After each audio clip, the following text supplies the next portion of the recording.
வணக்கம் நண்பர்களே. இன்றைய இடைப்பட்ட உண்ணாவிரதத்தில் கிட்டத்தட்ட 11 மணி ஆக போகுது.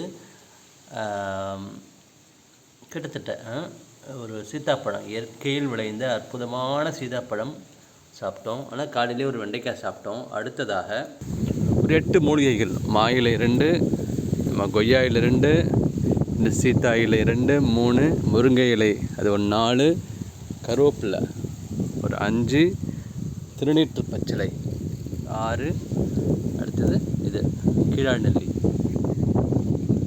7, அப்புறம் கொய்யா 1. ஓகேங்களா? ஸோ 8 மூலிகைகளை கலந்து இன்றைக்கி ஒரு அற்புதமான மூலிகை சாறு செய்ய போகிறோம். இதெல்லாம் குடித்தோம்னா நோயாவது பேயாவது. இதுவும் மறந்துட்டேன், நம்ம நெல்லிக்காய். ஸோ 9 மூலிகைகள், அற்புதமான இயற்கை முறையில் விளைந்த மூலிகைகளை கொண்டு இன்றைக்கி நம்ம ஒரு மூலிகை சாறு அடிக்க போகிறோம்.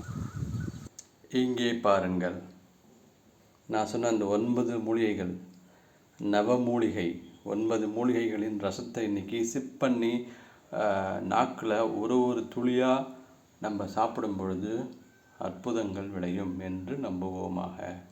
இப்போ இதை அடித்து ரெடி பண்ணலாம். இதில் எத்தனை 9 மூலிகைகள் போடணுமா அப்படின்னா, என்ன சொல்கிறது, ஒவ்வொன்றத்துலேயும் ஒரு சத்து இருக்கும் அப்படிங்கிற நம்பிக்கை தான்.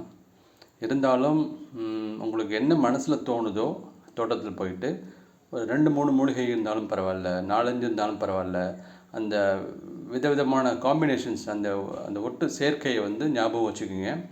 எது சுவையாகவும் இருக்கணும், அதே சமயம் சத்துள்ளதாகவும் இருக்கணும். உங்கள் மனசு என்ன சொல்லுதோ அதை செய்யுங்க, அவ்வளோதான். இதோ தயாராகி விட்டது.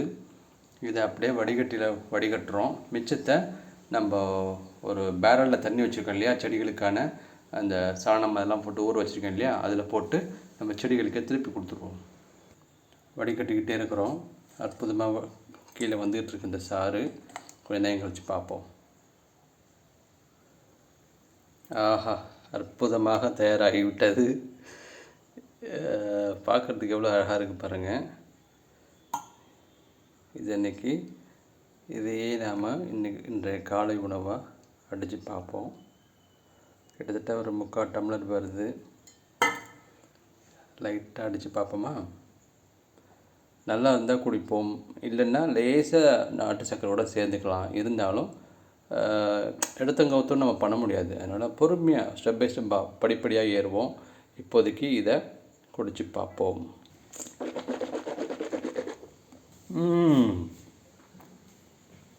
அடடா, அற்புதம். ஏன் அற்புதம்னா, ஒரு கசப்புத்தன்மையே இல்லைங்க. எப்படின்னா, நம்ம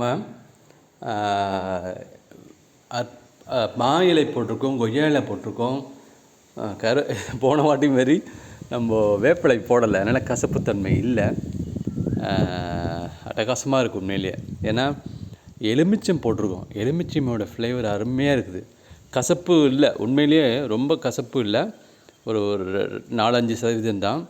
ஆனாலும் அற்புதமாக இருக்குது. இதை நம்ம பொறுமையாக சாப்பிடுவோம். நன்றி, வாழ்க வளமுடன். பாய்.